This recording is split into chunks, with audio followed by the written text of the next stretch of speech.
Aujourd'hui, nous allons plonger dans un sujet délicat mais important, lorsque quelqu'un ressent quelque chose d'unique envers vous, mais qu'il éprouve de la peur. Comment comprendre et gérer cette situation? Restez avec moi jusqu'à la fin de la vidéo pour obtenir des conseils utiles. Partie 1. La signification des sentiments uniques. La communication est un élément essentiel de notre vie quotidienne. Elle nous permet de partager des idées, d'exprimer nos émotions et de connecter avec les autres. Cependant, la communication efficace n'est pas toujours facile à réaliser. Il y a de nombreux obstacles qui peuvent entraver une communication claire et ouverte. L'un des défis majeurs dans la communication est la mauvaise interprétation. Les mots que nous utilisons peuvent avoir différentes significations pour différentes personnes. De plus, notre langage corporel, nos expressions faciales et notre ton de voix jouent un rôle crucial dans la façon dont nos messages sont perçus. Un autre obstacle courant est le manque d'écoute active. Trop souvent, nous sommes tellement concentrés sur ce que nous voulons dire que nous ne prenons pas le temps d'écouter réellement ce que l'autre personne dit. Cela peut entraîner des malentendus et des conflits. Les émotions peuvent également jouer un rôle majeur dans la communication. Lorsque nous sommes en colère, tristes ou stressés, il peut être difficile de communiquer de manière rationnelle et calme. Nos émotions peuvent nuire à notre capacité à entendre et à comprendre les autres. La culture et les différences personnelles sont d'autres éléments qui peuvent influencer la communication. Ce qui est considéré comme acceptable dans une culture peut être perçu comme offensant dans une autre. Il est important d'être conscient de ces différences pour éviter les malentendus. Enfin, le manque de confiance en soi peut être un obstacle majeur à une communication efficace. Lorsque nous doutons de nous-mêmes, nous pouvons avoir du mal à exprimer nos pensées et nos sentiments de manière claire et convaincante. Pour surmonter ces obstacles, il est essentiel de développer nos compétences en communication.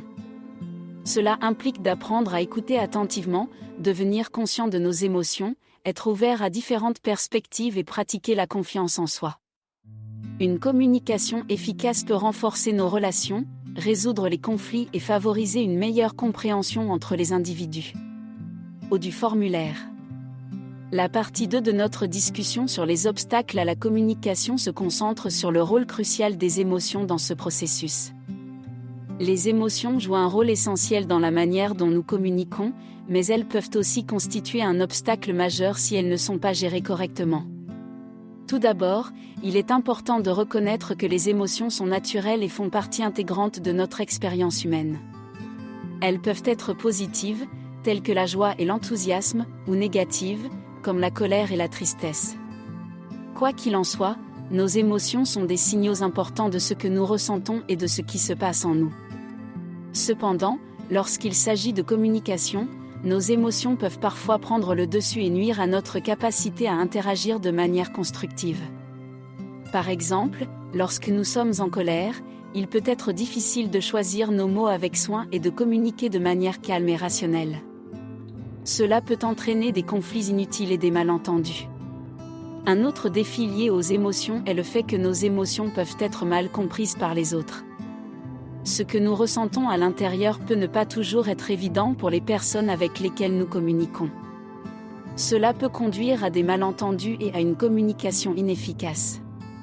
L'une des clés pour surmonter cet obstacle est la prise de conscience émotionnelle. Il est essentiel d'être conscient de ce que nous ressentons et de reconnaître l'impact que nos émotions peuvent avoir sur notre communication. Cela signifie apprendre à gérer nos émotions de manière appropriée, en trouvant des moyens sains de les exprimer sans nuire à la qualité de notre communication.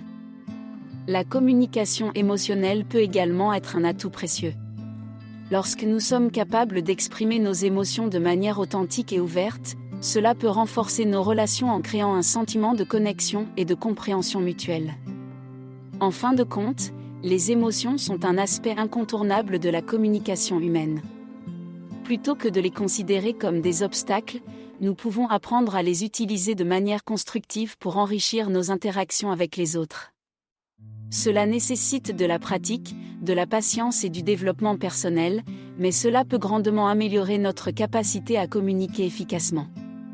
La troisième partie de notre discussion sur les obstacles à la communication se penche sur un problème courant, les préjugés et les stéréotypes. Ces préjugés et stéréotypes peuvent sérieusement entraver notre capacité à communiquer de manière ouverte, équitable et sans jugement. Ils sont souvent enracinés dans nos expériences passées, notre culture, notre éducation et les médias, et ils peuvent influencer nos perceptions des autres de manière subtile mais significative. L'un des défis majeurs liés aux préjugés et aux stéréotypes est qu'ils nous poussent à faire des généralisations hâtives sur les autres. Par exemple, si nous avons des préjugés envers une certaine catégorie de personnes, nous pouvons supposer à tort que tous les individus de cette catégorie partagent les mêmes caractéristiques ou comportements. Cela peut entraîner des malentendus et une communication inefficace. Les stéréotypes peuvent également affecter la manière dont nous écoutons les autres. Si nous avons déjà une idée préconçue de ce que quelqu'un va dire en raison de son origine ethnique, de son genre ou d'autres caractéristiques, nous pouvons ne pas prêter une attention suffisante à leur message réel. Cela peut entraîner des malentendus et empêcher une communication véritablement ouverte. Il est important de reconnaître nos propres préjugés et stéréotypes, car cela constitue le premier pas vers une communication plus équitable et compréhensive. Cela signifie être conscient de nos propres jugements intérieurs et de nos préconceptions, et être disposé à les remettre en question. La communication interculturelle est un domaine où les préjugés et les stéréotypes peuvent être particulièrement préjudiciables. Lorsque nous interagissons avec des personnes de cultures différentes, il est essentiel de faire preuve d'ouverture d'esprit et de respect. Les malentendus culturels peuvent facilement survenir si nous appliquons nos propres normes et attentes à des contextes culturels différents. Pour surmonter cet obstacle, il est essentiel de s'éduquer sur les différentes cultures, de poser des questions et d'écouter activement. Cela peut aider à briser les stéréotypes et à favoriser une compréhension mutuelle.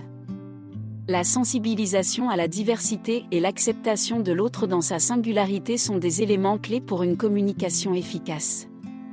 En fin de compte, la troisième partie de notre exploration des obstacles à la communication souligne l'importance de la réflexion personnelle et de la remise en question de nos propres préjugés.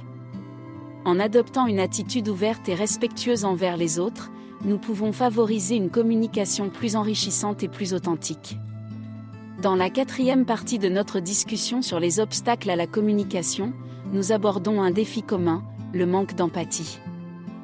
L'empathie est la capacité de comprendre et de ressentir les émotions et les expériences des autres, et c'est un élément essentiel de la communication efficace. Cependant, il arrive souvent que nous négligions de faire preuve d'empathie dans nos interactions quotidiennes. Le manque d'empathie peut prendre de nombreuses formes.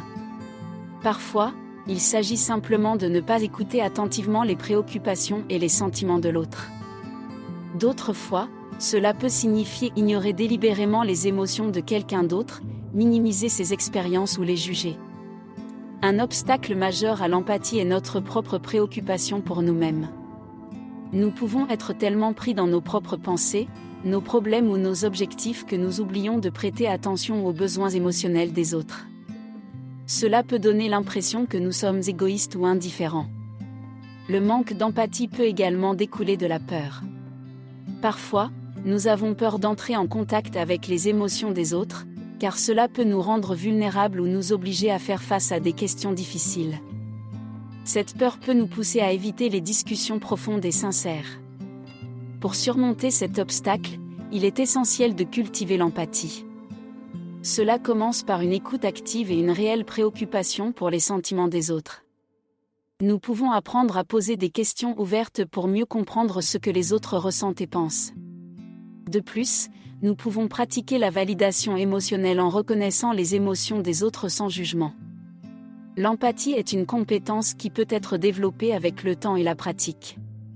Plus nous nous efforçons de comprendre les perspectives et les sentiments des autres, plus nous devenons des communicateurs efficaces. Elle favorise également des relations plus fortes et plus authentiques, car elle crée un climat de confiance et de compréhension mutuelle.